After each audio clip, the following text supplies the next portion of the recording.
साथियों प्रणाम।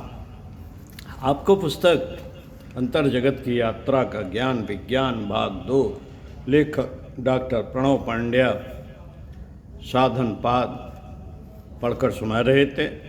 इसी क्रम को आगे बढ़ाए रखते हुए पृष्ठ 183 से पढ़कर सुनाते हैं। प्राण की लय से बंधी जीवन की डोर। अंतर यात्रा विज्ञान के प्रयोग प्राण की प्रकृति को परिष्कृत कर उसे सर्वथा नवीन आयाम देते हैं। यह सत्य प्राणायाम की सर्वाधिक प्रचलित व्याख्या एवं परिभाषा से भिन्न है। प्राणायाम की सर्व प्रचलित परिभाषाओं एवं व्याख्याओं में प्रायः यही कहा जाता है कि इस प्रक्रिया का अर्थ प्राण का नियंत्रण है, लेकिन इस सामान्य अर्थ में न तो प्राण के परिष्कार का सच उजागर होता है और न ही उसके नवीन आयाम के प्रकट होने का। जबकि योग के अनुभवी साधक व सिद्ध अपनी योग साधना में इसी सच का अनुभव करते हैं, जिन्हें आधुनिक विज्ञान की सामान्य बातों का ज्ञान है। उन्हें यह पता है कि भौतिक पदार्थों का नाभिकीय विखंडन ऊर्जा के महास्रोत को प्रवाहित करता है और इस ऊर्जा प्रवाह से ऐसे असाधारण एवं चमत्कारी कार्य किए जा सकते हैं जो पदार्थों की भौतिक स्थिति में किसी भी तरह संभव नहीं। आधुनिक विज्ञान के भौतिक अनुसंधान यहीं तक सीमित हैं, इसके आगे उनकी गति नहीं। परंतु अंतर यात्रा विज्ञान के योग प्रयोग इससे आगे के आयाम में सहजता से प्रवेश करते हैं। जिन्होंने ये प्रयोग किए उनके निष्कर्ष कहते हैं। उनके निष्कर्ष कहते हैं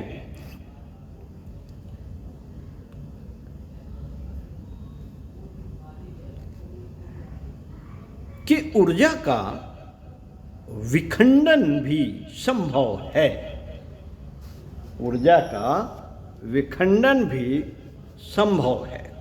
इस विखंडन की प्रक्रिया में ऊर्जा प्रवाह क्रमिक रूप से सूक्ष्म एवं चेतन होते जाते हैं और क्रमशः इससे ज्ञान एवं चेतना के नए नए आयाम प्रकट होते हैं।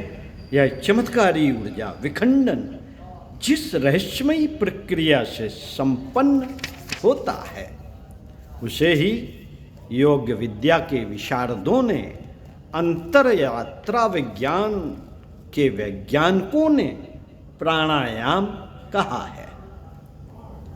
संपूर्ण जीवन को ध्यान से देखें तो पाएंगे कि प्राण ही इसका नाभिक है। प्राण के इर्द गिर्द ही इसका ताना बाना बुना है। जीवन कहीं भी किसी तरह का क्यों ना हो, प्राण ही इसका केंद्र है। हाँ, इतना अवश्य है कि इसकी सचेतन समझ केवल मनुष्यों को है।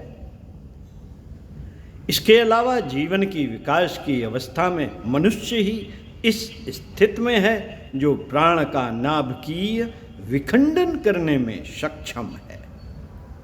महर्षि पतंजलि का कहना है कि जो प्राणायाम की साधना करना चाहते हो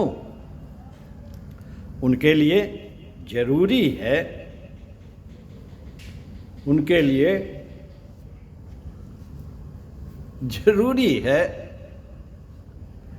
कि वे अपने शरीर को स्थिर करने के लिए आसन सिद्ध कर लें, क्योंकि आसन के माध्यम से देह में संचारित होने वाला स्थूल प्राण अथवा देह की भौतिक ऊर्जा का प्रवाह नियमित व सुसंचालित होता है।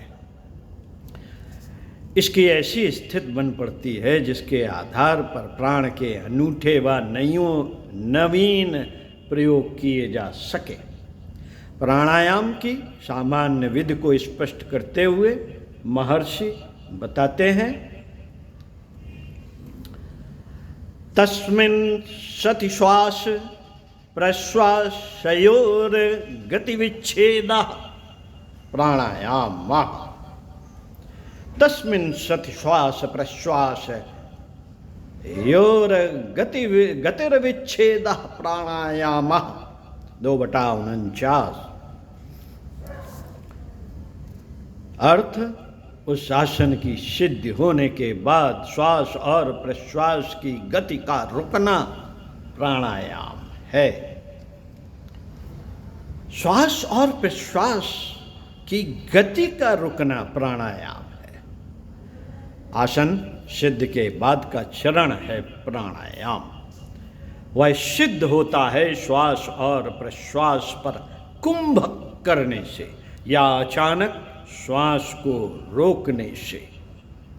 महर्षि पतंजलि का यह सूत्र बड़ा अनूठा एवं अपने में मौलिक अर्थ संजोय है। परम पूज्य गुरुदेव का कहना था कि प्राण की डोर से ही अपने अस्तित्व के सभी घटक गुथे हैं। प्राण के सूत्र में ही देह पिरोई है, इसी में मन पिरोया है। इस डोर के टूटते ही सब कुछ बिखर जाता है। प्राण की इस डोर का परिचय हमारी आती जाती श्वास से मिलता है। देह का रोगी अथवा स्वस्थ होना या फिर मन के बनने बिगड़ने की स्थिति के अनुसार श्वास प्रश्वास की लय भी बनती बिगड़ती है। देह और मन में यदि व्याधि व विकार हो तो श्वास की लय भी उखड़ बिगड़ जाती है।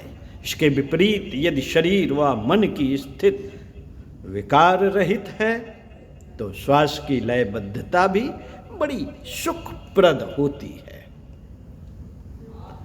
गुरुदेव अपनी वार्ताओं में बताते थे कि सबसे पहले तो यह जरूरी है कि श्वास गहरी व लयपूर्ण हो।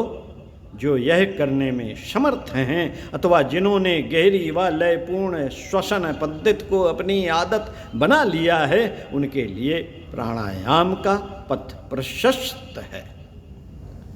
इस क्रम में गुरुदेव एक बड़ी रहस्यपूर्ण बात बताते हैं।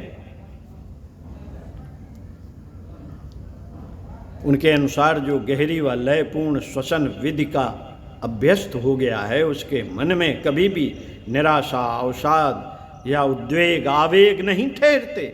साथ ही ऐसा व्यक्ति बड़ी आसानी से अपने सामने बैठे व्यक्ति के प्राण व मन की लय के साथ स्वयं को एक करके उसके मनोभावों को आसानी से पहचान सकता है। इसके आगे की मंजिल प्राणायाम है। उसके लिए वह कह करते थे कि प्राणायाम का सही मतलब लोग जानते ही नहीं। प्राणायाम तो अखिल ब्रह्मांड के प्राण के साथ स्वयं को एकाकार करना है। उनके शब्दों में प्राणायाम विराट ब्रह्म के साथ श्वास लेने की कला है। समग्र अस्तित्व के साथ जीवन जीने की विधि है। जब योग साधक विराट ब्राह्मी चेतना के साथ श्वास लेना सीखने लगता है, तब उसकी जीवन ऊर्जा फैलती चली जाती है। पेड़ों, पहाड़ों, आकाश व सितारों के साथ ही खुलने लगते हैं उसके चिंतन, चेतना व व्यक्तित्व के नए नए आयाम।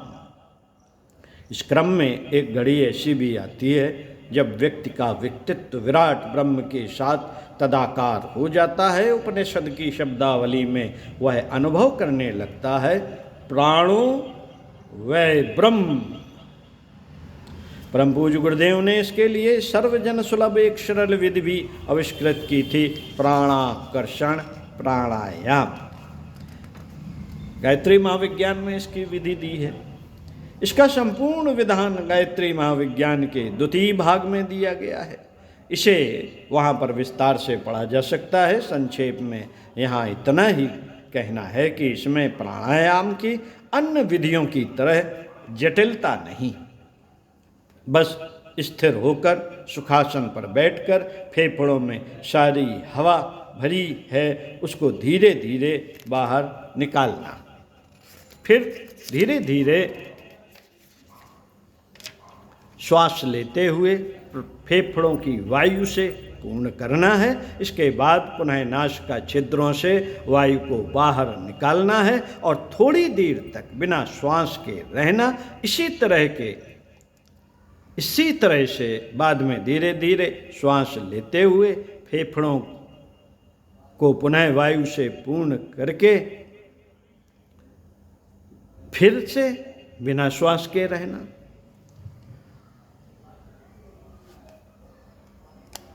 पुनः पढ़ते हैं। सुखासन पर बैठकर फेफड़ों में भरी सारी हवा को धीरे धीरे बाहर निकालना और फिर श्वास लेते हुए फेफड़ों को वायु से पूर्ण करना। इसके बाद पुनः नासिका छिद्रों से वायु को बाहर निकालना है और थोड़ी देर तक बिना श्वास के रहना है। इसी तरह से बाद में धीरे धीरे श्वास को लेते हुए फेफड़ों को पुनः वायु से पूर्ण करके फिर से बिना श्वास के रहना है। इस संपूर्ण प्रक्रिया के प्रत्येक चरण में परम ब्रह्म परमेश्वर के विराट प्राण से सर्वथा एकाकार होने का भाव रखना है।